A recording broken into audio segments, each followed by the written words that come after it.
Hello again, it's Mason, and I'm back at you with Level 0 Literacy. Today, the fellas and I will be talking about Dragon Age Origins. During the episode, we're going to discuss topics that include, but are not limited to, rape, body horror, and cannibalism. Please use your best judgment before proceeding. Also, we're going to spoil the entire game beginning to end, so make sure that if you haven't played it yet, you go ahead and do so. I hope you enjoy the episode.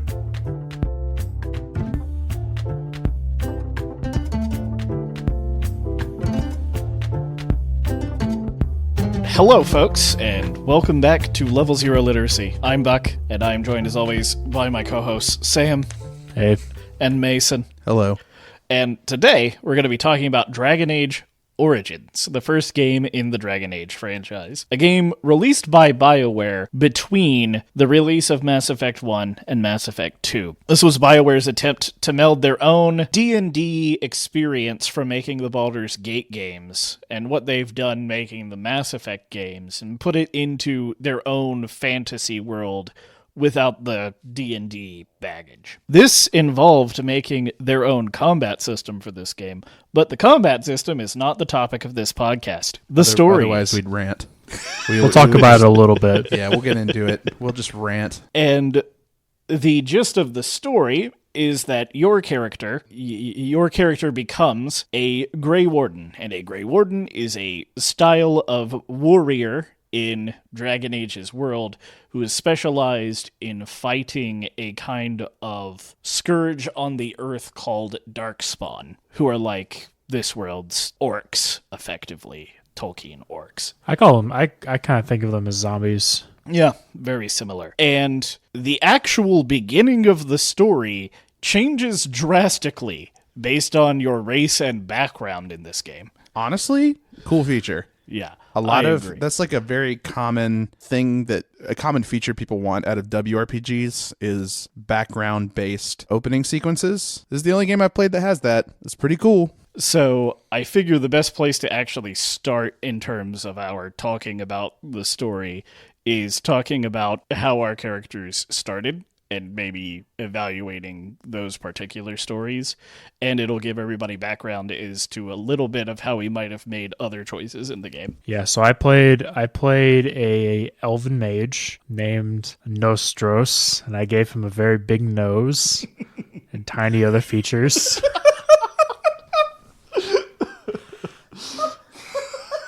And so I basically started with the biggest debuff of all time because I picked the race. Minority. I picked the race that is discriminated against the most and the class that is discriminated against the most. So as a mage, you start at this world's Mage Academy, essentially. But it's interesting because you, as a mage, are basically trained more to control your powers and stop you from being a blood mage more so than to, like, learn and like become powerful and hone your abilities. Like in the world of Dragon Age, being a mage is generally considered detrimental. Like mages have their place within society as far as like being a part of armies, but generally, you know, like people who do magic generally can't hold places of power, which is a plot point that comes on later.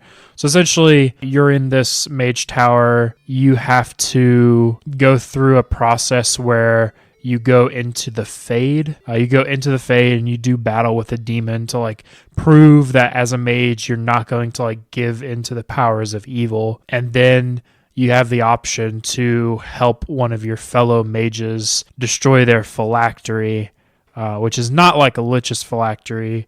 Your phylactery is basically a way for them to, if the Templars ever have to like track, if you ever like go rogue as a mage, your phylactery can be used for the Templars to track you down and kill you, essentially. And so you have the option to help one of your fellow mages destroy his phylactery so he can like escape and like go live a better life.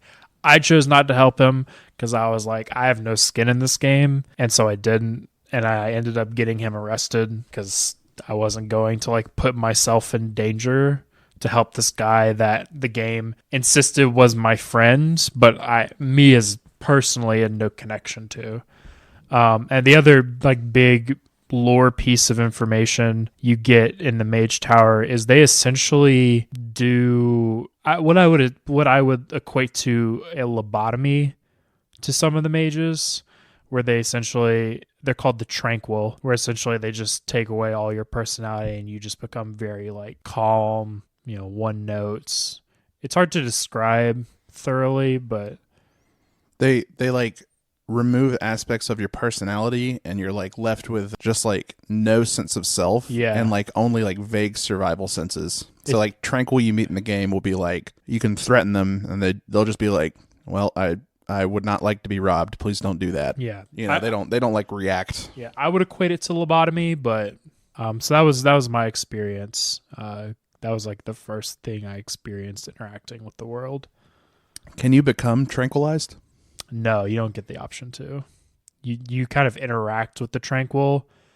So the reason your friend wants to escape is because he believes they're going to make him Tranquil, and so he doesn't want that for himself. So he's trying to like get out before they do it to him. Kind of for good reason, by the way. Yeah, We'll find out later. So the reason why they make mages Tranquil is because they believe it is an alternative to for mages that are going to like give in to like the demons and the fade essentially, or if they believe that they're mages that like don't have a place within society, it's better to tranquil them and let them live a happy life as a Tranquil, whatever that looks like, rather than go about their what they believe will be dangerous lives as a mage, because there's like this huge stigma. One of the main reasons there's such a big stigma against mages is because essentially there's blood mages, and blood magic is seen as like an evil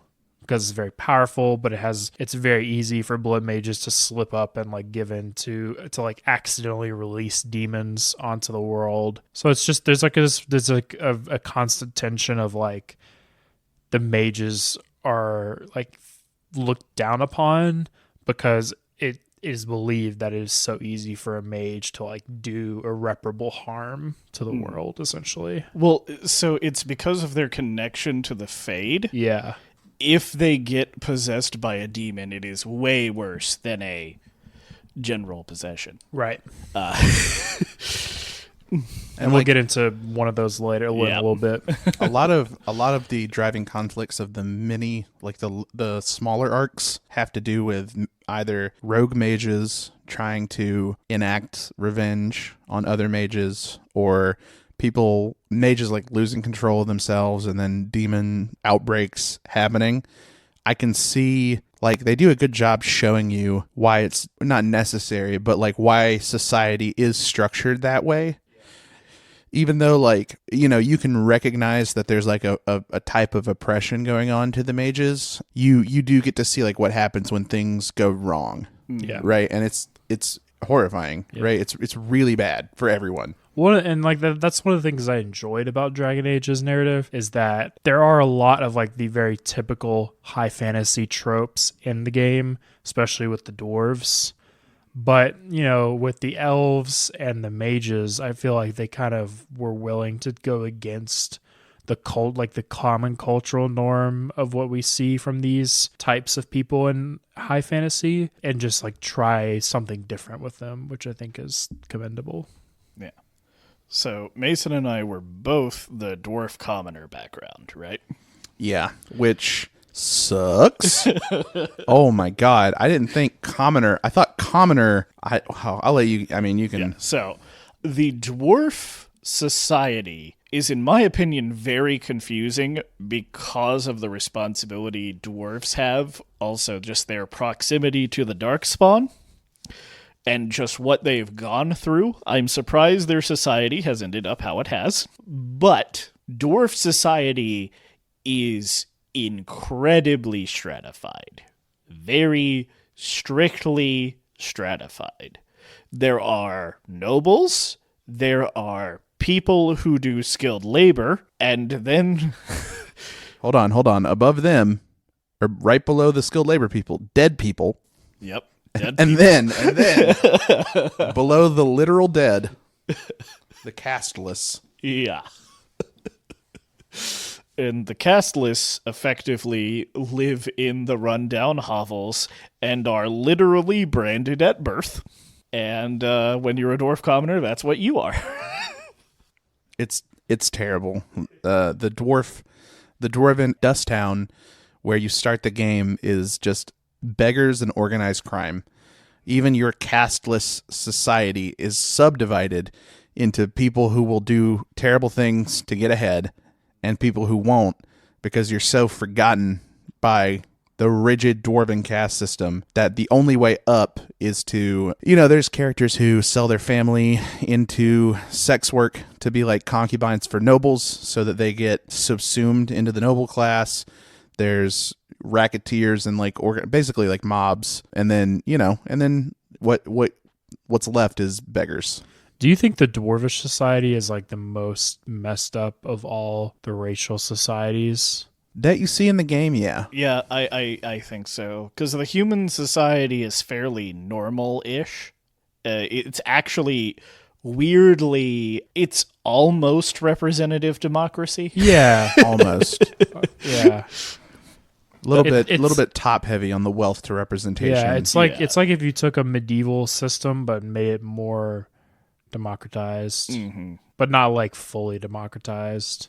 But like dwarves just like very openly have like I don't even know. It's not like a fascist, but it's like a Roman Empire. Like everything is this rigid caste system, and if you're at the bottom, there's no way up. There's no way out. You're destined to squalor your entire very long dwarvish life. Literally can't pull yourself up by your bootstraps unless you want to have sex with someone. Then you can. Yeah. Well, even then, you have to be like an attractive, desirable person. A woman. Is that, only women. Yeah, only women. That's true. Yeah, dudes have no chance. one of the in the dwarven commoner story arc, one of the things that can happen is your sister can be you can have her like trained to be a fine woman so that she marries your family into the noble class. Interesting. Now, Mason, I guess I want your perspective on this. It seems like she wants to do it. Yeah. Yeah. Okay. I mean, why would you not want to do it? Yeah. Why wouldn't you? But would she want to in a vacuum? Probably not. There's some very heavy societal and economic incentives probably pushing her, right? She does want to. She's very happy, but it's to escape poverty. It's because of the societal pressures. Yeah. It's weird. Even like when you revisit Orzammar later in the game and she's like in Balin's house, she doesn't talk about like Balin. She's like, oh, the crime lord who got me here did me like so good. We like sleep on beds and stuff. It's great. She doesn't talk about her husband, She's just like, oh yeah, I'm not living in Dust Town anymore. She talks about all the things that her and your mom have now. Yeah. Yeah. What happened to your dad? We don't know. He's not present. Okay. He's not present. He's just not in the picture. Yeah. Your mom is like a ineffectual alcoholic. You don't even get to... She's like a reprobate. Interact with her. So effectively, the dwarf commoner story, what happens is you're working for a crime lord, because what else are you going to do? And you have to rig a fight. And when you go to rig this fight, what happens is the person who is supposed to be fighting and winning is passed out drunk. And you have to go. I don't know how many options there are, but I'm pretty sure you have to put their armor on and go fight, right? I don't think there's any other thing you can do. And so you go and you do this and you fight and you get found out eventually. But after you get found out, you get sent down into not Orzammar. Well, you get taken in by the actual dwarf cops.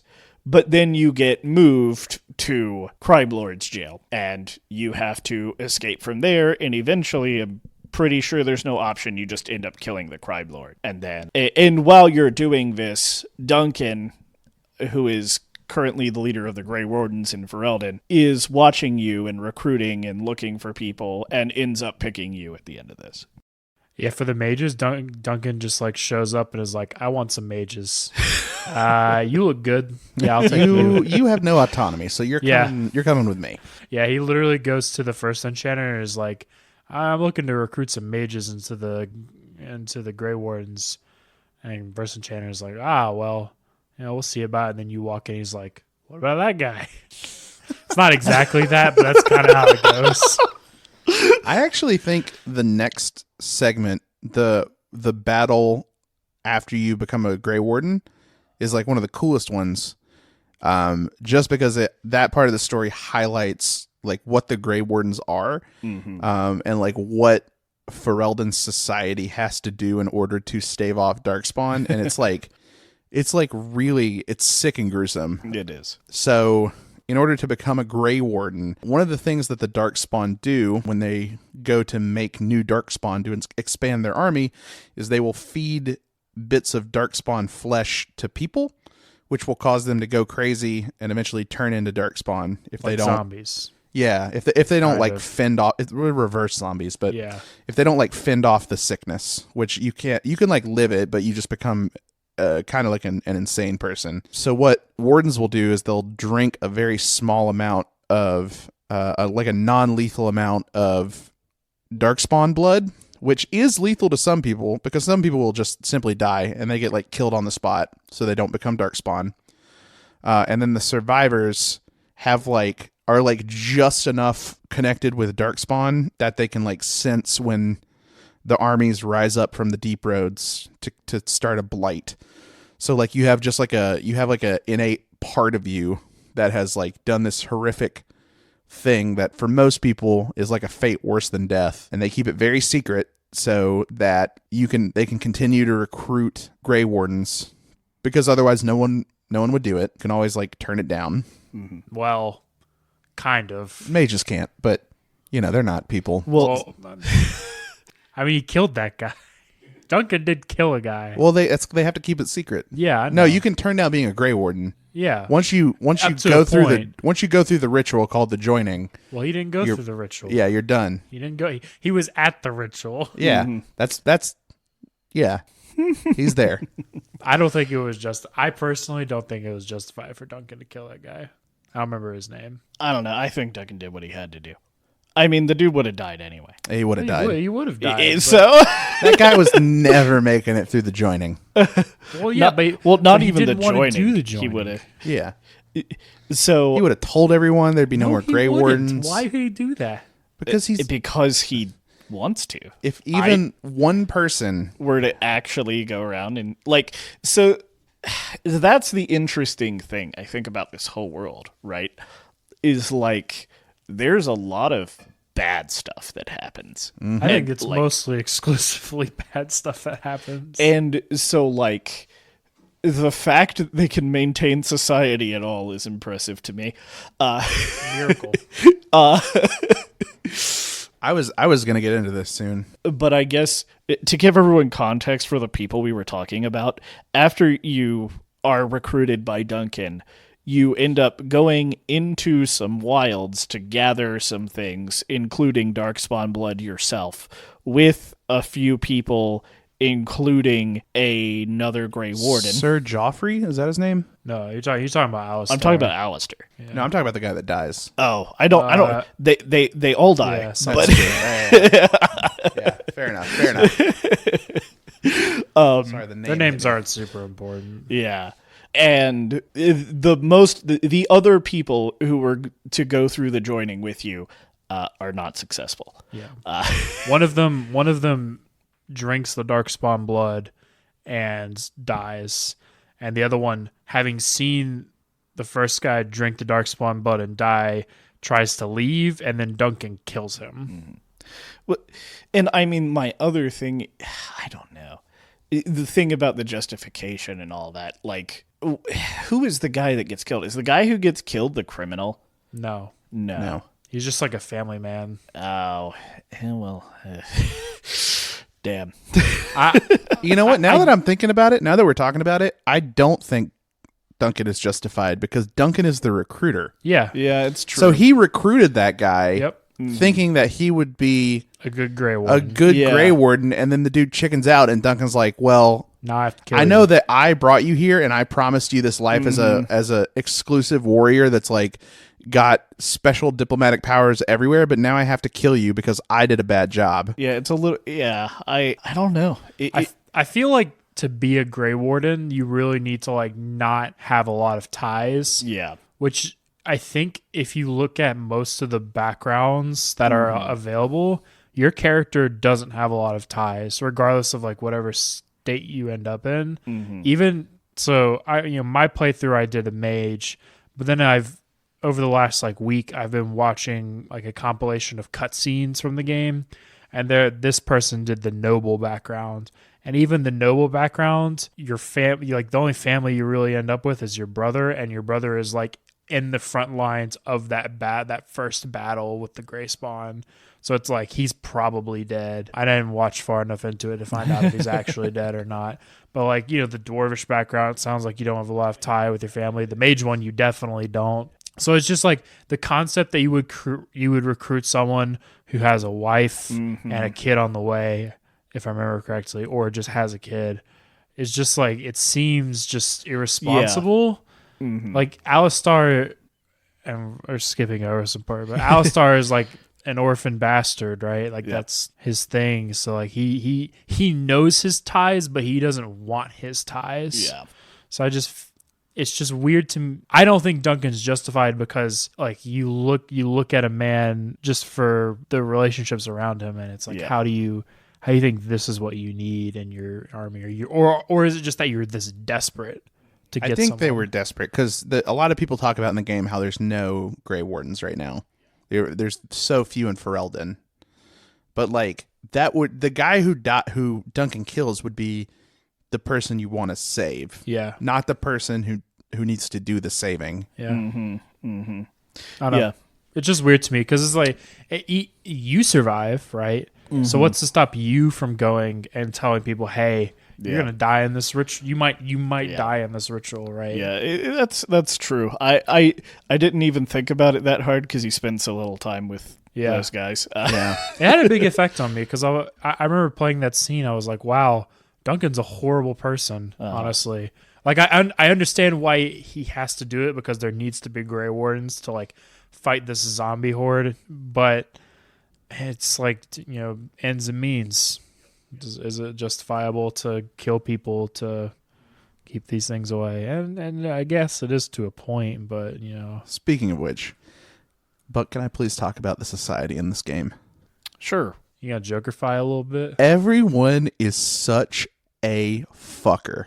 Every one of the NPCs and the factions are such huge pieces of shit for you for no reason. Sometimes even against their own best interest. Yeah. Right. It's like, true. Everyone double crosses you. All the people have some ulterior motive. They're like using you to capture political power. But it's just like there is provably a blight. Everyone knows about it because the Darkspawn are moving like around killing people. And if they would just let you go unimpeded, stop throwing you in jail or trying to get you killed, you would save the world, which demonstrably needs to be saved. Yeah. Like the Darkspawn only really come around when there's a blight, and they're out. They're like covering half the continent, slaughtering people, and like the main character is the guy, and yet there's like bands of roving assassins, and there's Arls and Dukes that fucking lock you in jail and shit. That is Logain's fault, though. Yeah, that is. So like let's maybe talk about what happens immediately after the joining, and then we can get into Logain a little bit. So after your joining, you prepare for the first battle against the first big wave of Darkspawn. And during this, you are introduced to the King of Ferelden and his best general, Terran Logain. You prepare for this battle. Duncan assigns you and Alistair to go do some other stuff during the battle, not take part in the front lines of the battle. And you set up a plan where you are being sent to light a beacon to tell Logain when to attack, to reinforce the army that is being led by the king and Duncan. So you do all this, you fight through this battle, you get up to the top of the tower, you light the beacon, Logain sees the beacon and leaves. Orders a retreat. immediately. He can't see the battle. Like, it's just very clear from the beginning. He's just flat out betraying the king. There's no gray. There is no gray. And it's the stakes are the apocalypse is coming. It's half a mile away from you. The apocalypse is literally within. You can see it. It's within eyesight. And he's like, this would be a perfect. Like, ugh. Yeah. And so what follows is a cutscene of you watching Duncan and the king die. And the funniest thing to me about this is that Logain waits for you to light the beacon before leaving, and I'm so curious as to what he would have done if the beacon didn't get lit. Because what if in the alternative, in the parallel universe where you and your party get killed by the darkspawn that are in the tower, does he still leave? I would assume so. Yeah. There's also a world where the first wave wins the battle against the Darkspawn. Yeah. Logain isn't needed, and he doesn't have the opportunity. It was like a crime of opportunity, because if the beacon's lit, he knows that the king's about to get fucked up. Right. So when he sees it, he knows, okay, now I put the plan into action. Yeah. I guess I never really understood Logain's motivation, other than just I want to be the powerful guy. So his motivation is, 1, he wants to be the powerful guy. 2, we've discussed there's no Grey Wardens in Ferelden. Yeah. Logain is a veteran of the war for freedom against Orlais. Yeah, Orlais, yeah. And Orlais is where most of the Grey Wardens who would be coming to help would be coming from. And for some reason, in his head... Who's just racist. Yeah. Essentially. Motherfucker. Very. We'll talk more about that later. Yeah, it's just... it's weird to me because, I guess... Well, and this is back in an era of game design where, you didn't and I don't even want to say necessarily that Logain could have been a sympathetic villain. Yeah. I just feel like they could have given him... I would have liked a little bit more depth. Yeah. See, here's the reason that I'm not asking these questions. When I read this game was inspired by A Song of Ice and Fire, for people who don't know, the Game of Thrones books, every decision like that, I started just not thinking too hard about it, because I'm like, okay, they just love Game of Thrones. So Logain making the Game of Thrones choice makes... Yeah, I don't want to say it makes sense to me. It's fine. I'm not against it. I don't want it to be like that I'm against the way they characterize him. Mm-hmm. It's just I think it's just more typical of the era that Dragon Age is from, that we don't really see a lot of depth from him. But I think if they were to revisit a remake of this game today, which I have seen discussions of them thinking about doing it, it would be cool to flesh out his character a little more and just give him just some some seasoning, some salt and pepper. I think the thing with this game is it's basically a grand epic as far as video game goes, as video games go. As far as video game length goes. Yeah, that's true. But because they were still constrained by a lot of technical things, this had to be able to play on consoles, and people only had certain size hard drives and stuff. Some things have to be shortened, have to be cut. Sure. Right? They're introducing hundreds of characters in this game. It's not like Road 96 where there's only 6 or 7 different named characters. You can explore each very fully. I agree. I just believe that if they were to remake it today, they could tighten down some of the NPC interactions, yeah, and then just use it as a way to further develop and explore. Because even a lot of the dialogue you have with your direct companions that are in your party is fairly cut and dry. Oh yeah, that's actually a problem I have with the companions in general in this game. Is you can have maybe 4 conversations with them. If you click all the text options on them when you get them, most of the time, that will never change. Yeah. You've clicked all of them and had all those conversations. I understand that that's because this is a game from a different time, but it's also a little confusing because I thought there would be more to it. Yeah. Well, and like the only party member you have that ends up getting flushed out is Morgan, and that's mostly because they're setting her up for like use in the future and the next Dragon Age Inquisition. And what a shame, because Morgan sucks. God, she sucks so much. Mm-hmm. But They try to justify it. We actually need to get into that. Why don't we just like cover companions as an umbrella? Oh, okay. Did you have a favorite? Did you have a favorite companion? Zevron. Zevron has the most like understandable motivations. His story plays out in the most like understandable way, and is very relatable to me. Yeah. I didn't get to have time to talk to Zevron, so the bad thing happened. Unfortunate. We'll get to that. My favorite companion is the dog. The dog's. I mean, obviously, the dog is the best. Yeah.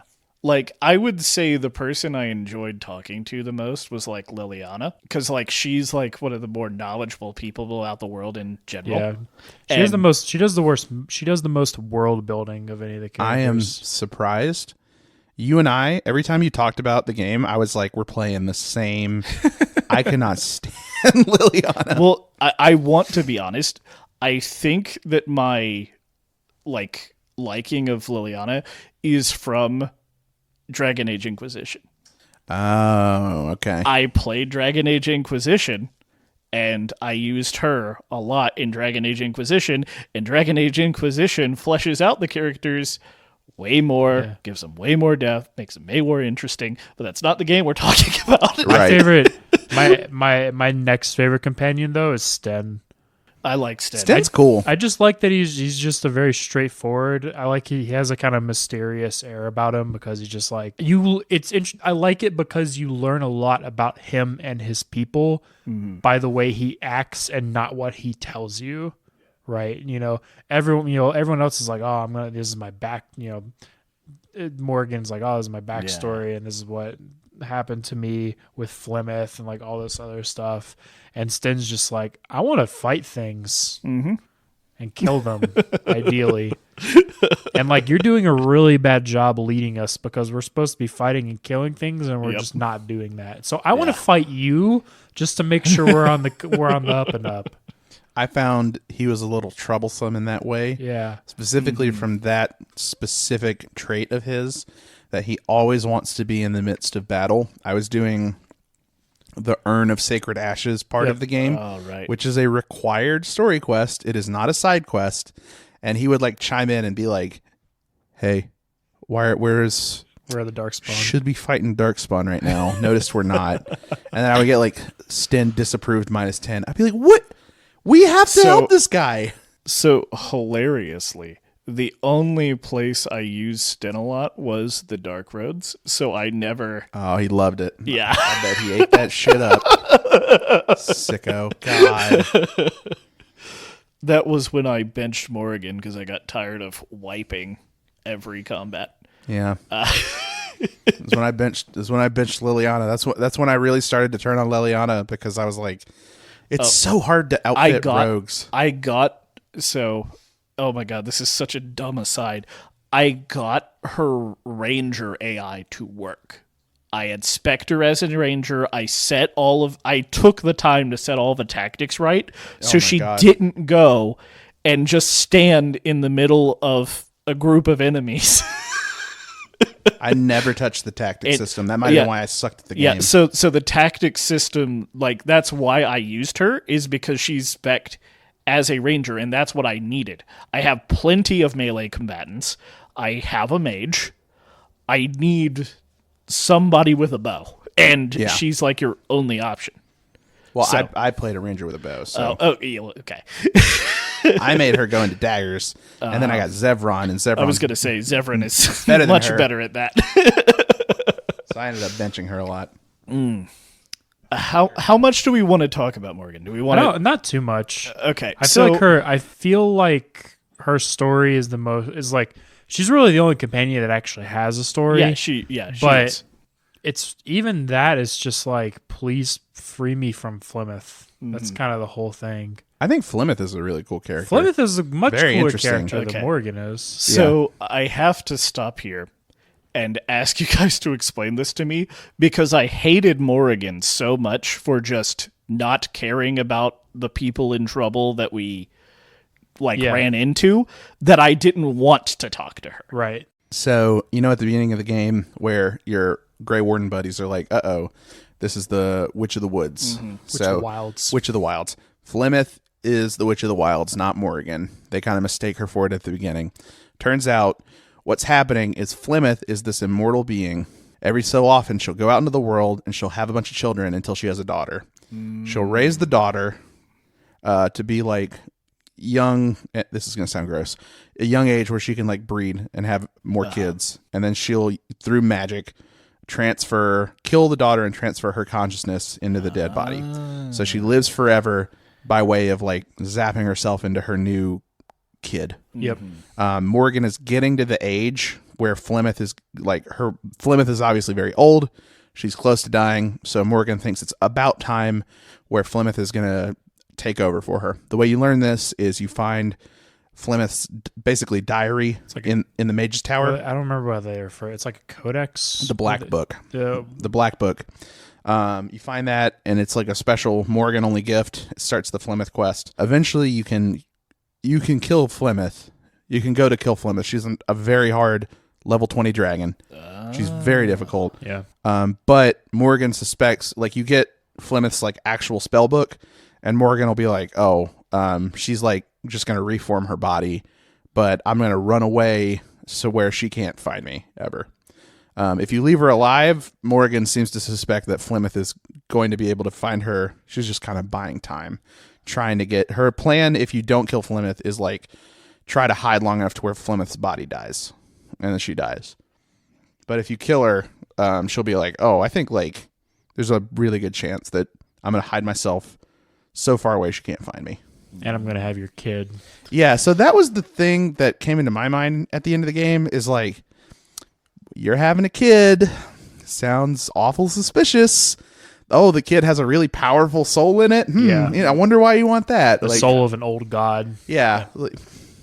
Clearly, you're just going to fucking do what Flemeth did. You're just making sure your kid's magic.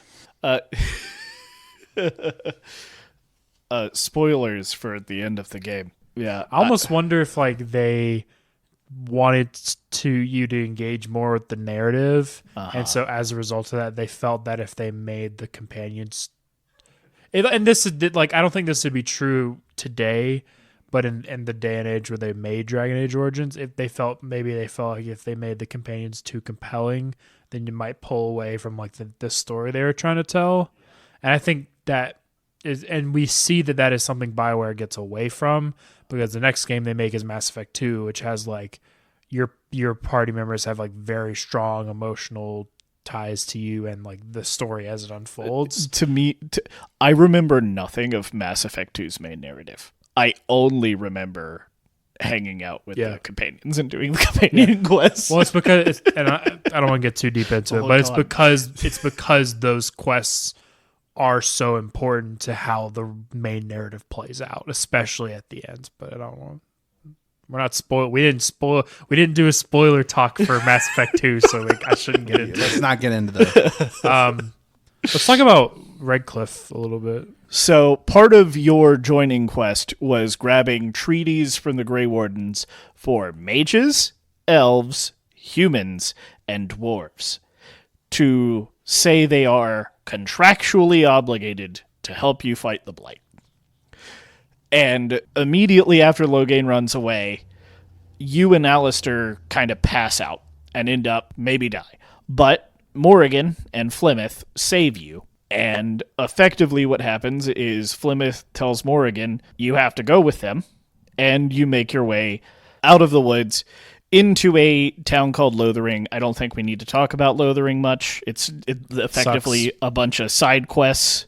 And this is where you find out that Loghain says the Grey Wardens killed the king instead of him killing the king. That's the thing that matters in Lothering, is you find out Loghain has framed you for the killing of the king. And so after this, you have the choice of going to one of those 4 places to try to get the assistance of each of those races in fighting the Blight, and that's the big main meat of the game.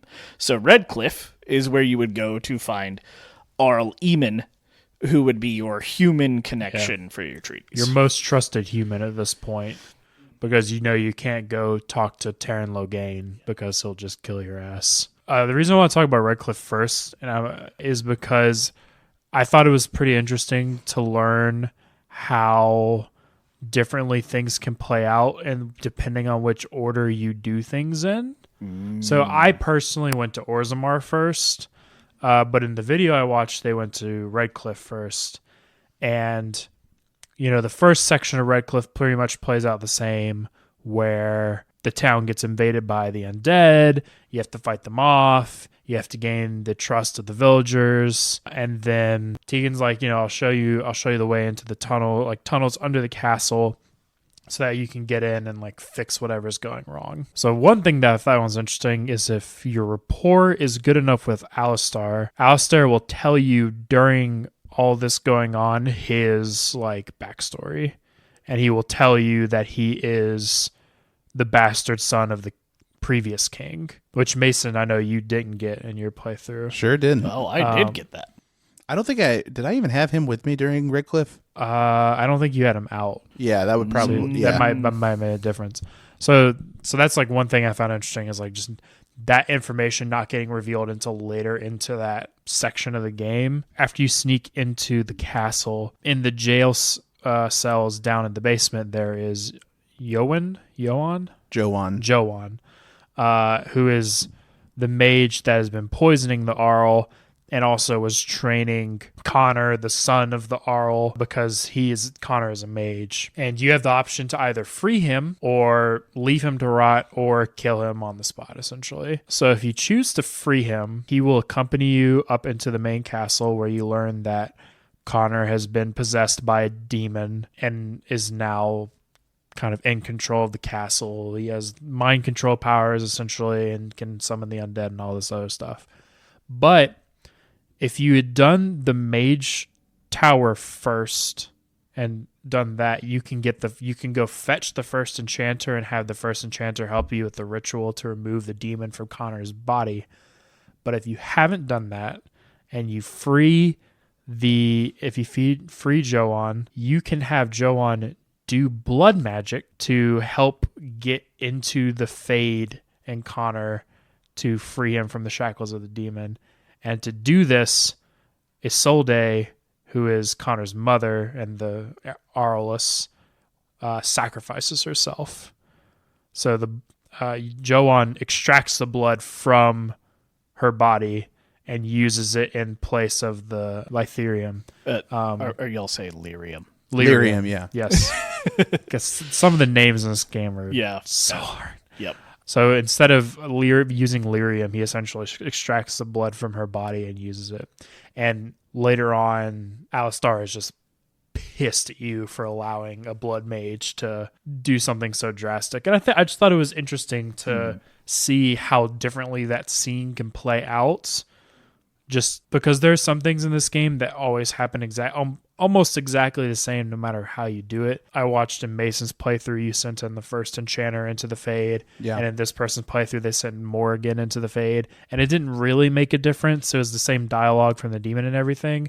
So it was really refreshing to see how much of a difference, like, not going to the Mage's Tower first and freeing Joan made on that, like, the impact it made on that scene. Yeah. And so for me, that is exactly what I did. I freed Joan because I wasn't sure what was going on. And I think an interesting part of the Isolde thing, so I had not gone to the Mage Tower first. I actually went to Redcliffe first. So you do all this, you help these people, and to me, when you're doing this and you feel the urgency of what's happening, if you free Joan and you go up and you listen to Isolde, part of the reason you're here and dealing with this is because Arl Eamon has been poisoned by Joan. Isolde knew this was happening and is part of the reason why it happened. She didn't want Joan to do it, but Joan is not a circle mage, and because her son was showing magical aptitude, her options were send him away to the circle or get instruction from an apostate. I personally was like, I haven't been to the circle. We can't leave. If we leave, the people will die. So, I was fine with using the blood magic. By the way, if you have a high persuasion, you can make Alistair less pissed at you for using the blood magic in that situation. You just persuade him that the stakes were high enough. Yeah. That is, I think that's my favorite thing about this game is if you spec for high persuasion, you can get away with so much. Yep. Absolutely. I did the same thing. Your skills matter a lot. Yeah. Like the way you spec your skills can like very much change the narrative, which is nice. Mm-hmm. And so if you go and get the first enchanter, they don't have to kill Isolde and she lives. Exactly. Yeah. Yeah. So so this is what happened in my playthrough. They explained all the options. Joan is like, well, we can do this. It requires a sacrifice. You didn't even And free Joan. no, but they bring him up. I left him in the jail cell. They just bring him up and start consulting options. Isolde will be like, all right, I'm ready to sacrifice myself. And then you just step in and you're like, wait a minute. The Mage's Circle owes me one. They have lyrium. Just like wait. Like one day I'm going to go fetch them. They're really close by. And there's no downsides. No one dies. The kid doesn't mind control anyone. You just go get them and they arrest Joan after the events of the quest. Which I guess that's technically like a negative consequence if you see it that way. I It don't depends know. on your. It depends on your. He's an perspective of the assassin. He mages. is like a murderer. He's like totally okay to murder a guy. He's a bad person. He might be repentant. He might be sad for what he did, but he did try and kill a guy for the bad guy. Like he deserves to go to jail for some amount of time for that. I feel like I don't think it was that bad. Yeah. And I mean, the Arl is actually kind of gracious because I mean, the Arl is literally just like he could just kill him. Yeah. And, but And he'd be perfectly in his rights. Yeah. And that guy tried to kill him first. Now, you know what? Since we're talking about Templars and Mages, why don't we talk about what happens at the Mages Circle? Yeah, I love the Mage's Circle. I like a lot of aspects. I like the world building of the Mage's Circle. The Mage's Circle is the only dungeon that doesn't overstay its welcome. Oh sure, yeah, yeah. sure. I agree. Yeah. It's the only one I was like, oh, this concluded at the perfect time. Yeah. Mm-hmm. So when you go to the Mage's Circle, after resolving things at Red Cliff, in the case of what we're talking about, you get there and they don't want to let you go. The circle is on lockdown and you have to... The Templar blocking your way is annoying. Yeah, he's such a piece. Like, you have to do so much just to get him to let you go there. You didn't persuade him? I did persuade him. Oh, yeah. It's just like I had to talk to him in circles. I think maybe I didn't have a high enough persuasion the first time I talked to him. I feel like saying I'm a Grey Warden should be enough for the Templars of all people. Yeah. And so you go there and things are not good. What has happened is there has been a revolt in the Mage Tower. Hold on. Let him cook. Good. Let the revolters cook. Hold on. Keep going. Let's hear him out. So, a subset of the mages in the Mage Tower have just started completely converting mages into demons. Son of a bitch. You had me and you lost me. Just straight up blood magic into demon. No, like, we want to be free. No. Just, we're going to take everybody and turn people into demons, and if they don't want to be a demon, they die. And so when you get there, and this is explained to you, High Templar, the captain, is like, I mean, you can go in if you want, you'll probably die. We're not helping you. I've asked for Order 66 to be executed. Yep. I don't remember what it's called, but he's effectively asked for clearance to kill all the mages. You are given the opportunity to go in and save them, but if you can't save them, they're all going to die. You go in, you see one of my favorite game mechanic companions win. Yeah, Win is I didn't amazing. talk to her much, but man, having What a healing, great what a great companion. Spirit healer busted. Cuz it's the only one. You better bet I maxed out that fucking skill tree. Yep. I was just like, you be the best healer you can, Win. And so you make your way up the tower. Most of it is killing blood mages. The one blood mage surrenders. I let them go because in my playthrough, I was trying to minimize actually killing people. And even though this is a blood mage who probably did bad things, if they were going to surrender and not keep fighting, where were they going to go? They were going to go to the Templars and die. But as you climb, you run into probably the most mechanically interesting dungeon thing in the game, where you walk into a room with a sloth demon in it. Demons in the Dragon Age world, by the way, are named after some of the 7 deadly sins. I don't actually think there's 7. There's 5. There's 5, Rage, yeah. Lust, Sloth, Pride, and I can't remember the last one. Wrath. Rage, Lust, Sloth, Pride, Wrath. Maybe. Yeah. The sloth demon puts your party to sleep and effectively puts everyone in the Fade.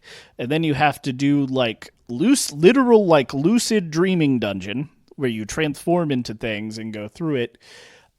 And you end up fighting the sloth demon. You meet a mage in there called Niall, voiced by Liam O'Brien from Critical Role. Crazy.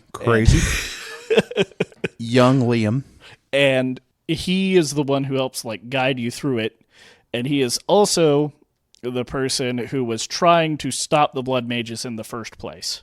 However, once you make your way through the sloth demon's dungeon, you effectively get to the end, you kill the sloth demon, and Niall's like, yeah, I'm dead. It's... Yeah, I remember that. He's just like, you can't help me. Yeah. I've been here too long. What's been going on for a week, man? You're fine, probably. You need water, but... It's legitimately sad. You get out, you loot Liam's corpse to get the litany of something or other, which...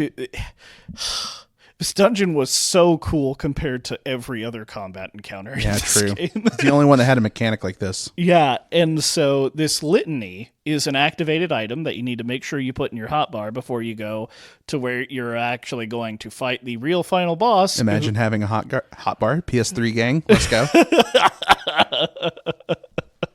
You make your way up to the final boss and you see a Templar in a force field. Crazy magic's going on. I don't actually know why he was there besides just to be tortured.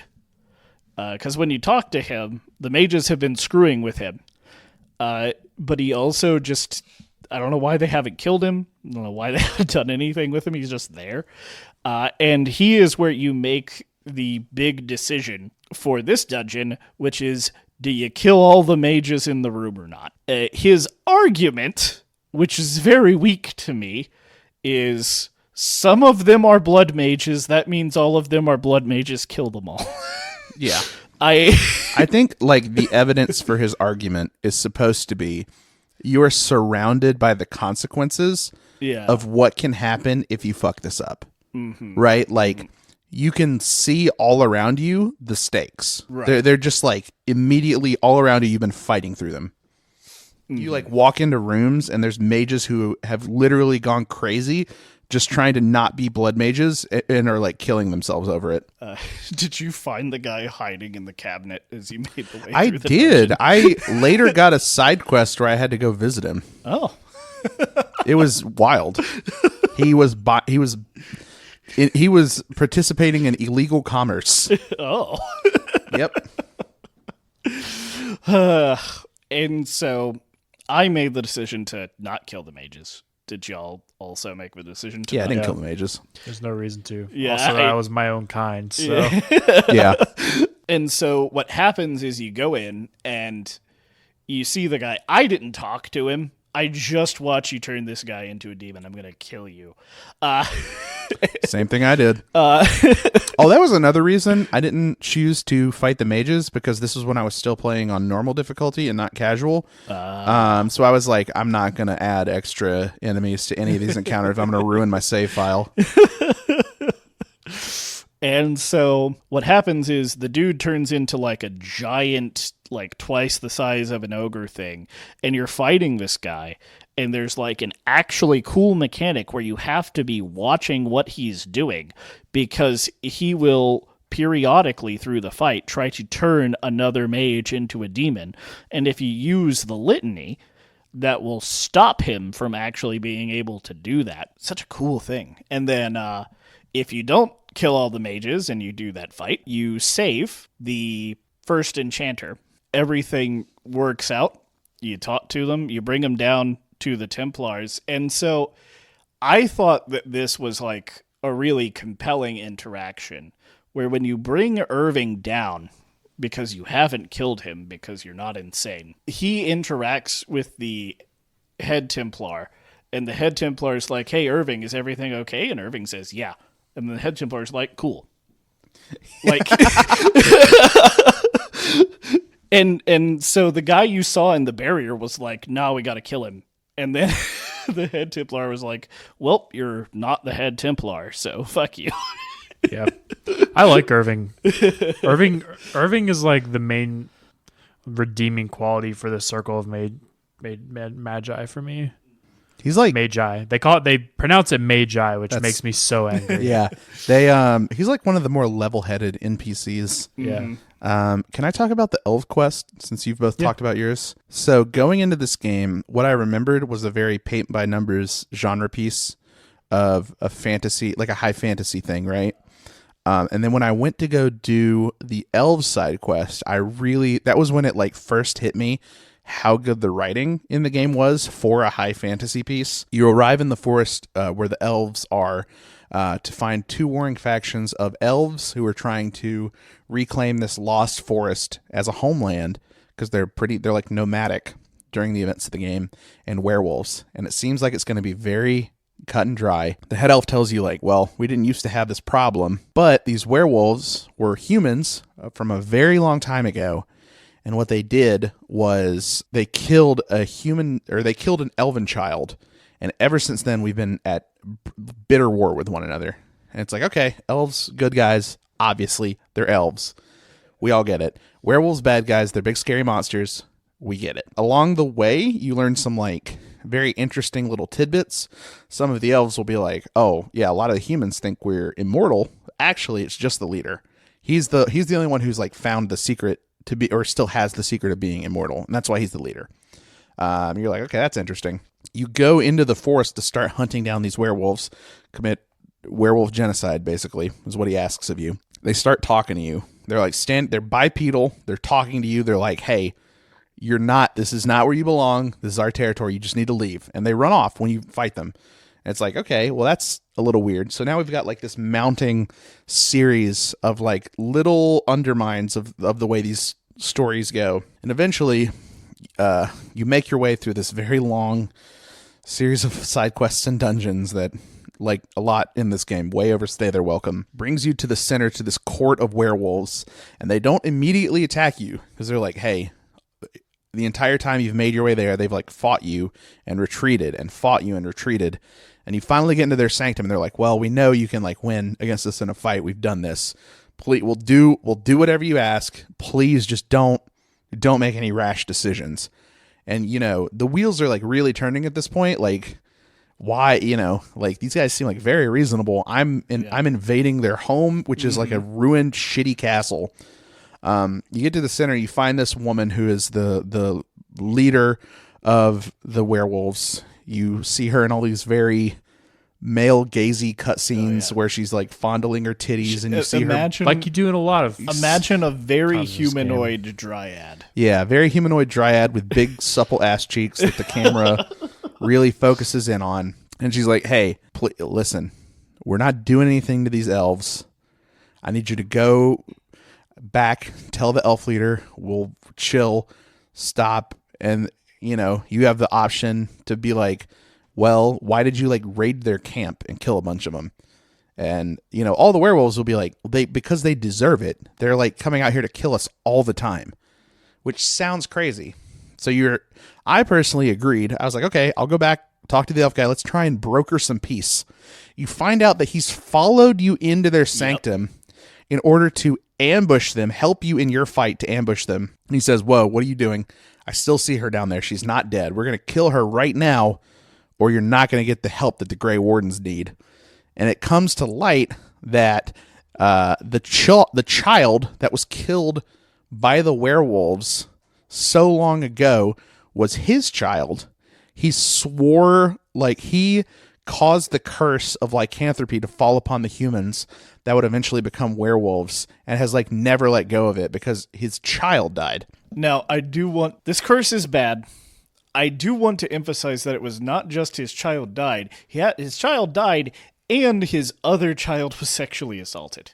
That's true. Yeah, I forgot about that. It was real bad. Horrible. Like, and you learn, like, well, he's caused centuries of suffering, but it's very hard to call it some kind of petty revenge because, like, putting yourself in his shoes, it's like, well, yeah, I would do the same thing. That's horrific. And he had to live through it and had to see his children go through it. You learn that he has not discovered elven immortality, as he says to his little nomadic tribe. He's afflicted himself with the same curse as a way to cast this spell to keep the lycanthropy alive. He's like at the center of all of it. The werewolves haven't done anything. They just want to go back to normal because they're suffering. They're in pain. Their existence is pain. But like this guy, he watched something that's like horrific. He had to live through it. And it was incredible to see that like subversion, to see that like not just be evil nature force, good guy elven force, and you clash and like try and mediate. The elven force is the cause of the evil. I'm bunny earring evil here. Nature force, like he made this happen, and he continues. He is always making a conscious choice to perpetuate it. But what are you gonna do? Fault him? Like he had to watch monstrous things happen to his children. It's also like, because the elves are essentially the slave race in this society, I think there's also like a bit of, that tugging at the player. It's like, yeah, the elves in general have horrible things happen to them basically all the time. Yep. Yeah. It's not as if the elves are generally a happy-go-lucky society. They're not Lord of the Rings elves. Yeah. Not by a long shot. So we find all this out. Yeah, and then you have the choice. I mean, he attacks you. I mean, I decided I wasn't gonna sit here and perpetuate these people in constant misery. I said he's gonna have to work it out. I understand, but like none of these people are the ones that are responsible for what happened. So you can't keep doing this. He attacks you. You can eventually fight him, talk him down. He fights to the death about it. He fights to the death, and I think I had the choice to let him live, but I was like, there was a lot of choices in this game. I had the choices to spare lives. Yeah. But I didn't choose it because the game had beaten into me that these people were horrible. This society is horrible. So I was like, all right, if you're slavers, I'm sorry, you're going to die. Like, I know you're going to do it again. Everyone in this game is a complete bastard. So I killed him. His second in command kind of took over, and she pledged the elves to me. So, Orzammar. I fucking hate this. This portion of the game sucks so bad. It is. Did you have a hard time with it, Sam? No. I mean, I was talking about difficulty, and then yes. I hate him. He didn't suffer like we did. Yeah. So, Orzammar, you go there, and you find out you're actually hearing throughout the game that Orzammar is being closed off. This is because the king of Orzammar has died. And not only has the king of Orzammar died, there's a bunch of he said, she said about why the king is dead, and they have to choose a new king. Pretty much nobody wants to pick the son of the king, Balin. Because he's a progressive. Yeah. Now, he isn't just progressive. He's also a fucker like everyone else in the world. Don't get me wrong. But Harriman is also a fucker.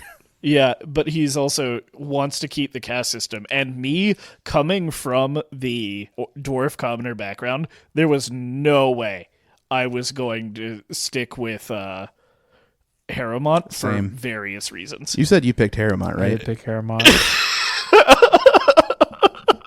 Listeners, you can't see this, but I'm flipping off Sam. I The dwarvish section of the game, I felt very just like shut out because I was not a dwarf, Right. which makes sense because they're very like Insular. community, and so I didn't feel like I learned a lot about either of the dwarvish candidates for Yeah. king, and so I just kind of like picked one. Yeah, it makes sense.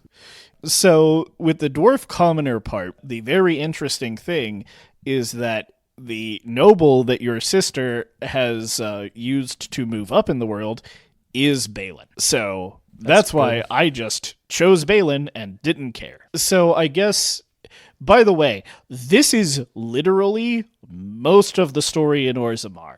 There's some politics, you pick a person. And then you spend 4 hours in the deep roads. Oh, you only spent 4 hours? You got it quick, man. Jesus. How about we explain a little bit about what the deep roads are?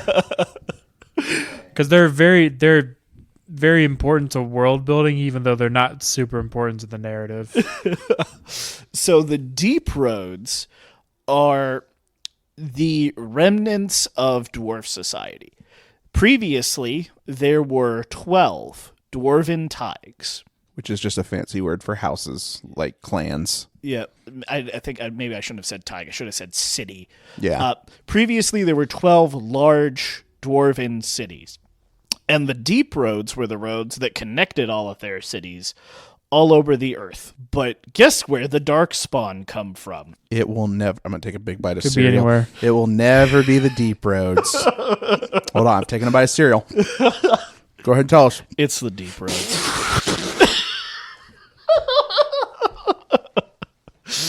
And so, the dwarven society has to constantly deal with the fact that they are the front lines of the most dangerous aspect of the world, period. I think so. The deep roads are you are exploring the remnants of dwarven society, and you are looking for a paragon. A paragon in dwarven society, someone who has gone above and beyond their caste to advance dwarven society forward, to effectively be immortalized. They're effectively like living gods. I think the best shorthand would be they're the currently living best dwarf. Yeah, the currently living best dwarf. The cool guy. Yeah. And the last living paragon, Bronca, disappeared into the deep roads 2 years ago. The reason you have to spend hours and hours and hours and hours and hours crawling through this tunnel is to find that paragon to support whoever you choose to lead the dwarves into the future. Now, there are a bunch of, in my opinion, interesting side quests that happen in Orzammar, but we don't really have time to talk about those. So you dig through the deep roads for hours of mind-numbing combat where there's just literally, they just put 20 enemies and say this is a combat encounter. And God, the deep striders, dude, the little velociraptors. yeah. No, they don't drop anything. They don't provide experience. They just show up in groups of like 30. Yeah. I'm sorry. And so the most frustrating thing about this is you spend your hours doing this, right? And when you get to what you think might be the end, where you find Paragon Bronca, it locks you in and you can't leave. And you doesn't tell you this until you're in. it doesn't tell you this until you get there. And I ran out of healing items by the end of getting to where you. Me too. But anyway, so you find, I guess, Ogren is a character who exists, who is looking for Bronca. He's Bronca's husband. He's a companion. He is literally sexual harassment incarnate. But I brought him with me just because. It's his wife. I mean, It's his wife. And so you get to Bronca and you find out, oh, actually, you know what? So as you work through the deep roads, you fight a bunch of more and more gratuitously horrible darkspawn. And eventually you run into a woman who has been surviving off of darkspawn flesh. But she is still most she's not mostly there, but she's not just going to try to kill you. And you find out that Bronca has been down here sacrificing everyone in her house to try to get to the Anvil of the Void, which you have heard was an anvil made by another paragon that made golems for the dwarves. And the golems were the best defense the dwarves ever had against the Darkspawn invasion. And right after you talk to this creepy lady, you end up fighting a horrible, terrible Darkspawn where I'm not sure if you're supposed to interpret that Bronca turned one of her female house members into this thing. Yeah, that's what I thought it was. It's a grotesque monster. It is disgusting and a pretty difficult fight. Yeah. And then you get to Bronca, and Bronca is honestly just kind of okay, except a little bit insane. And it's like, because I thought that Bronca was the terrible, horrible thing, but that's not the case. Bronca made this thing, and it's a very interesting part of the story to me. And then so effectively what Bronca forces you to do by locking you in is to get to the Anvil of the Void, made by Paragon Caridin. Caridin is his name.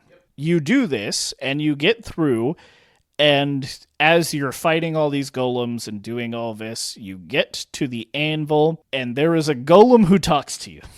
And that golem is Paragon Caridin. And Paragon Caridin tells you, hey, help me destroy the Anvil, please. It's bad. It's evil. It's bad, it's evil. You're telling me something called the Anvil of the Void is evil. You wouldn't believe it. Crazy. It made the golems the best defense against the Darkspawn, except to do it, you literally have to extract the soul out of a person and put it in a golem. This was, I swear to you, this is where I would decided I wasn't bringing Morgan around anymore. Because I was down there talking this through, and I was like, obviously we can't use this thing. Obviously, you can't. Especially with how Dwarven society is, Yeah, right? it's just going to be castless people who get sacrificed. Obviously, we're not using this. And Morgan was like, don't you want to see how powerful it is? Like, no. What are you talking about? Would it be fine if it was consensual? Yeah, but the dwarves obviously won't consent because they want their body to go back. They want their soul to go back to the stone, right? But it was Harridan, right? Caridin. Caridin's like, oh, the power hungry kings. They just kind of, it's going to inevitably escalate to a point where they're just going to start leading people like lambs to a slaughter. Sure. If someone just wants a golem body, that's fine. But like that's not how the thing is being used. Kind of cool. I want a golem body. Shut up. And so at this point, you have to make a choice because Bronca comes in with her own golems using a control rod, and you either side with Caridin and go to destroy the Anvil, or you side with Bronca to kill Caridin and give Orzammar the Anvil, which, as a dwarf commoner background, there is no way in hell. Never. I am going to give current Orzammar that anvil. And hey, would you like it if your mom's brain was sucked out of her head and put into a rock monster? You kidding me? And so you fight Bronca. Bronca dies. Ogren's upset. You destroy the anvil. Morrigan's upset because all she cares about is power and hating other people. And that was another cool one. To be fair, the story was sick. Yeah, I could not because of the length of the Deep Roads dungeon. Yeah, the dungeon was way too long. Way too long. And there's no fast travel. Yeah. And then you kill that broodmother and you're like, that was it, the final boss. And then there's so much more. Yeah. There's like 2 hours after killing what you think is the final boss of that area. Shit, it's the mid boss. It's like the third hardest encounter in the game. That's the mid boss. And so after you do this, Ogren offers to teleport you out. You go pick your dwarven leader, and the dwarf port of the story is finished. After we've collected all of these treaties It is now time for the giant political meeting called the Landsmeet, where we confront Terran Logain for his crimes against the crown.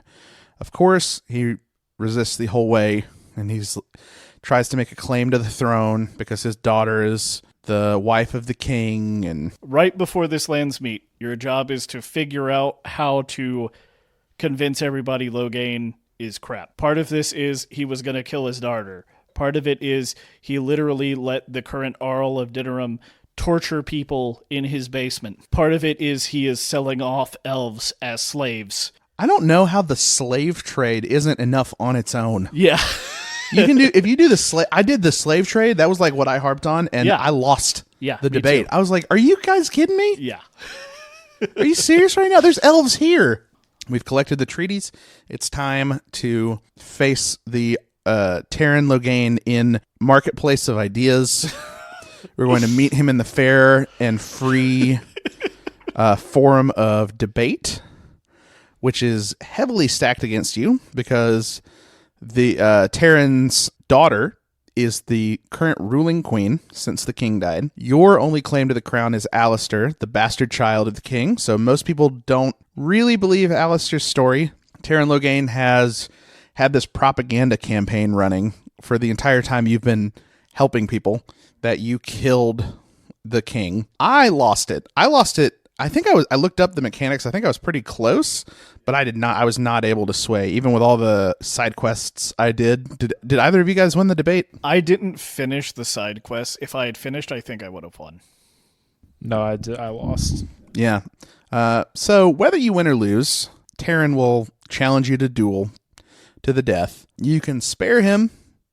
You can make him join the Grey Wardens as a punishment, which he will survive, and make Alistair leave your party, and then Terran Logain takes his place. Or you can kill him, which I did, because why in the name of God would you let this person live after they continuously tried to get you assassinated and fucked with you? Like, I can't see any reasoning to ever keep them alive. I can. I chose to kill him, but I think there is like a poetic justice in like forcing him to become a Grey Warden. Yeah. Because it's the thing that he's made an enemy of them. He's repeatedly shirked his duty to actually protect the realm that he is supposed to be king of, and now you are just like forcing him to reckon with the things that he has been actively fighting against. And so like I think if it weren't for Alistar leaving the party as a result of Logain joining the party, Yeah. I kind of think that forcing him to become a Grey Warden would be a better, Yeah. like better path. That actually frustrated me because I did not want Alistair to leave. Yeah. And so, like, the way your options work out, you cannot have Logain and Alistair. I actually wanted Enora to be queen because Alistair does not want to be king. Yeah. Right. He has no interest. However, if he isn't king, Enora kills him. Or you can force them to get married, and if Logain lives, Alistair will leave. Can I tell you about my incredible interactions with Queen Denora? Sure. You meet her. You have to rescue her essentially from being a captive under one of her father's underlings. She comes to you. She's like, sends a servant to you, and she's like, "Well, I want to double cross my father. Please help me." You go run some like hijinks and japes to get her out of prison. She comes out in a disguise, and she's like, "We're gonna sneak out." You immediately get caught. I mean, immediately. So me, being a smart, rational, thinking human, I'm like, okay, the jig is up. I'll just come clean. The fact that I'm with the queen and clearly trying to save her because she's in a disguise will mean that everything is cool. Immediately double crosses me. Gets me thrown in jail. I break out. She comes to me again. She's like, "Hey, sorry I double crossed you. Will you advocate for me to be the queen still, even though I double crossed you?" I was like, "No, I'm obviously not going to do that. You're a piece of shit, just like everyone else in your family and in this world." Yeah. So you can either advocate for Alistair to be the king and step down from being the queen, or you can, step aside, get out of my way, because the Darkspawn are coming. We get to the Landsmeet, and she comes up to me, and she's like, she double crosses me again. Yeah. She's like, this guy has been trying to assassinate my father and get him. I'm like, you piece of shit. You were the one who came to me to double cross him. She's literally she has to be inspired by Cersei. I hate her so much. Like she has to be inspired by Cersei. I can't imagine any other inspiration, but like they saw Cersei, they read Cersei Lannister and were like, it sounds like her character arc. yeah. Well, a little bit. I mean, there's no incest, but No, we don't know. but yeah. So we do the Landsmeet thing. And then finally, after crowning Alistair king or getting Alistair killed and getting Tyrion Loghain, Yep. If you're some kind of reprobate, Yeah. you move on to the final battle. There's a giant darkspawn siege. You fight through them triumphantly, leading all these armies that you've collected, splitting your party in two. Everyone you take tells you how much they love you and how glad they are to be fighting with the darkspawn with you. And everyone that you split into the other party is like, wow, you're a huge piece of shit. Why can't I go into the other? I'm like, I gotta 4 people have to come and 5 people have to stay. I actually didn't have that happen. First off, I didn't have 4 people because we forgot to talk about the most important thing. What's that? So killing the archdemon means a Grey Warden has to die, Yep. In theory. in theory. And the only other option is the option Morrigan gives you. You are told by another Grey Warden that you saved from the torture basement. A Grey Warden has to die to kill an archdemon. He says it should be him, but if not, it's got to be you or Alistair. Or Tyrion Loghain, maybe. And so you're presented with this, and you go into your bedroom, and then there's Morrigan. And Morrigan says, hey, we've got a workaround. If you lay with me in bed, which is the word she uses, Yep. you can get me pregnant, and that pregnant baby will absorb the archdemon. It'll be all okay. It'll have the soul of an old god. Well, and the reason it would work is because the baby would have the taint, which I hate that they use the terrible taint. The taint of darkspawn the blood. baby will have the Darkspawn taint taint. because it is your child, so it will have a part of the darkspawn's blood in it already. So the thing, this is where I ended up sending Morrigan away. Because if you tell her no, she says we'll make Alistair. It's weird. And holy shit. It's terrible. She awful. has spent the whole game harassing Alistair. Listen to the kind of everyone. Listen to the Alistair Morrigan party banter, and all she does is talk about how stupid he is. I didn't harp on this in the party section. Morrigan gets mad any time you kind of help someone. Yeah. Her approval drops for almost any Which includes minor inconvenience. side quests. Just doing side quests. And so I'm like, no, I'm not going to let my only existing friend I have a connection to, I'm not going to ask him, or I'm not even going to talk to him about it. You're gone. I'm sorry, but that is irredeemable to me. Effectively asking, say, hey, let me rape your friend. Yeah. No. It's horrible. I don't know who wrote that part. Yeah. I feel like there's a lot of this is something I kind of want to talk about because I feel like it's a little indicative of just the way that video games were at the time. Is I feel like a lot of the female characters in this game are very poorly done in general. And I think it's something we need to Mm-hmm. address because other than Leliana, a lot of the women are just horrible people.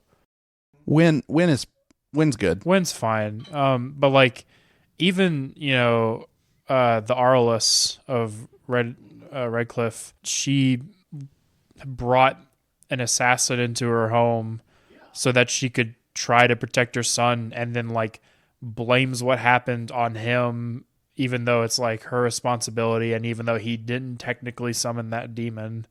It was just a result of the poor training because your son needed to go actually get trained by he needed to go to the circle, honestly. And there's so many weird sexual moments that are just like some of like the dialogue you have early on with Liliana is literally like, "Oh, do you have sex a lot?" And I'm just like, "Why? This is so strange." And it's just, like there were so many moments where I was just like deeply uncomfortable with how some of like the female characters are handled, because most of them, it's one thing when you do it to make a point of like, this is a strong woman using her sexuality and sensuality to like make her place in the world because she recognizes it is what she is able to do, and just like sexualizing your characters because you need to, like in the context of the game. So like that was like my main disappointment.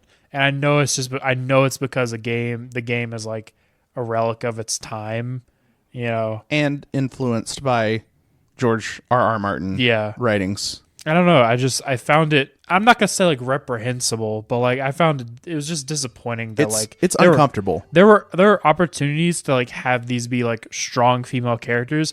There's great opportunity to make Morrigan like a very interesting, strong female character, but it's just handled so poorly.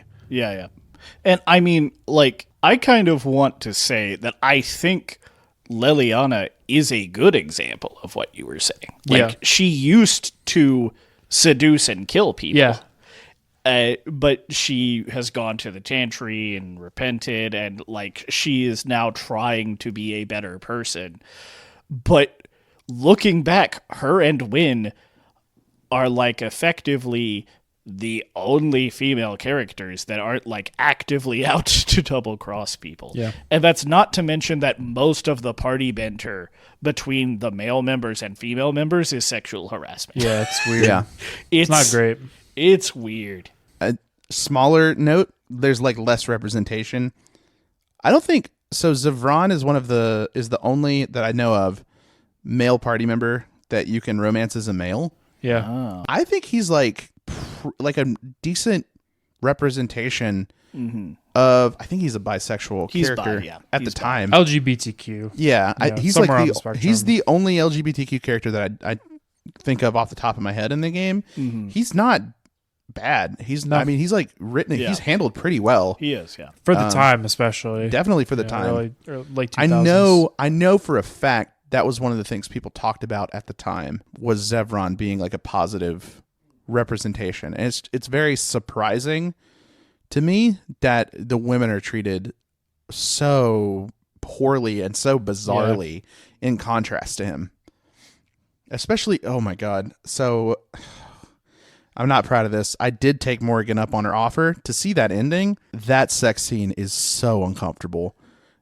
My character was literally like backing away from her on the bed and she had this like, it's partly because of the very old 3D character models. Yeah. Her face is like horrified. She's doing like the Rock eyebrow raise and like crawling towards you while you like back away from her with a completely neutral face expression. Oh, God. It's so weird. Oh, no. It's so bad. And she like, it ends with her like leaning over and blowing out a candle, and it goes black. So you don't like see in the way that you do with normal sex scenes where everyone's like happy and consenting. It's really, I like regretted it immediately. It was because I didn't see anything wrong with it because my character romanced Morrigan. That sex scene was weird and bad. Yeah. Final battle. Final battle's awesome. Final battle's great. There's not really a lot to say. I don't really have a lot to say about it. It's just cool. It's very cool. Very cool. Yeah. So I get like, the final battle is just a final battle. You can go and like save some extra people, and I don't know how much that changes. But when you get to the end, you fight the Archdemon. The Archdemon fight's pretty cool to me. I usually don't like big set piece fights in these kinds of games. Very cool interaction. There were anti-air ballistas around. Yeah. Because my character had traps and devices, I could fix them and shoot at the Archdemon with them. That was really cool. And so, because like the only choice you have to make at the final battle effectively is if you did not get Morrigan pregnant, you have to pick who dies. I picked my warden because, I mean, my warden really didn't have many connections to the Earth anyway and wanted to minimize death in most ways, so I just let him do it because, like, he wasn't gonna... the other option was Alistair, and Alistair was supposed to be the king of Ferelden, so... It was gonna be me. See, but think of how poetic it would be if you brought Logain to that and be like, all right, Logain, you have to sacrifice.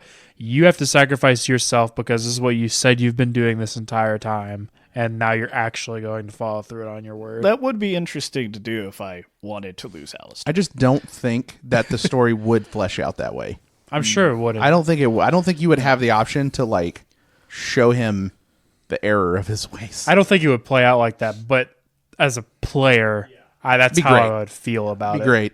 I had an idea.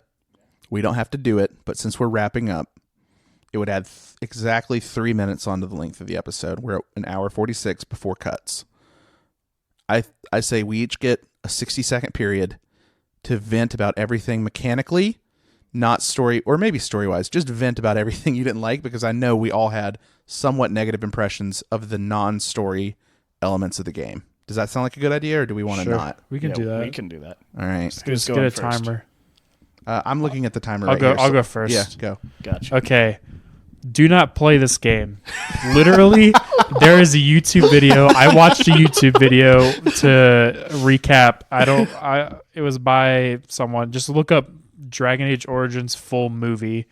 They got the main character voice, so like you can just watch all the cutscenes. This game feels like it wanted to be a turn-based combat system, but because of like the way design sensibilities were going at a time, they added a real-time element to it, and they didn't balance it around the idea of it being real-time fight. They balanced it around being turn-based action. So the combat just feels super slow, awful, clunky. Not everything is balanced appropriately. You get told that it gets scaled, but it doesn't really get scaled to the way you need it to be. And it's an overall mess. I can't, in good judgment, recommend anyone play this game. Okay, so BioWare tried to adjust from making Baldur's Gate to making their own RPG-ish system and failed so miserably. I cannot even explain. The non-combat skills are great. Combat skills are like horrible, not fun, not engaging, weird. Equipment is bad. Once you get like 30 hours into the game, every piece of equipment you find is useless. Every single one. It's it's so frustrating to have to manage my inventory because you have limited inventory space and everything you're picking up is garbage. And I wish they would have done something different with the combat here, because they didn't have the time to make a full-fledged RPG system like something like Pillars of Eternity or what's the name of that? Divinity or Divinity Original Sin. One day, the designers of World of Warcraft will have to pay for their crimes, and I will be the arbiter that brings justice upon them. I had to suffer through 36 hours of this fucking game. It is impossible to outfit a rogue in this game because you're putting all of their points into cunning and dexterity, and all armor requirements are fucking strength. Mages have no stat requirements on their gear because it's class restricted to mage, and warriors are dumping points into strength, which leaves rogues with nothing. You get in-game gear that adds to cunning and dexterity, but it requires 32 strength, which of course you don't have, because in order to keep up with the insane damage scaling that the enemies have, you have to put all of your fucking points into cunning. I hate this game. I hate this game. I hate this game. The story is fine, but the juice is not worth the fucking squeeze. Oh my fucking god. The dungeons are about 5 floors too fucking long, and every one of them has a climactic battle that you think is the end that happens halfway through, and it's so frustrating and destroys the pace of the dungeon every fucking time. That was exactly 60 seconds. All right, so thank you all for listening. If you are continuing to play the games along with us, on our next episode, we are going to be covering Metal Gear Solid 1. And I am so excited. What If a- you're going to play along with us, play the PlayStation version. Do not play the Twin Snakes. The Twin Snakes is bad. So thank you all for listening. This has been Level 0 Literacy, and we will catch you all next time. If we get 1,000 subscribers before the next episode, Buck will start a freedom campaign for O.J. Simpson. Goodbye, everyone.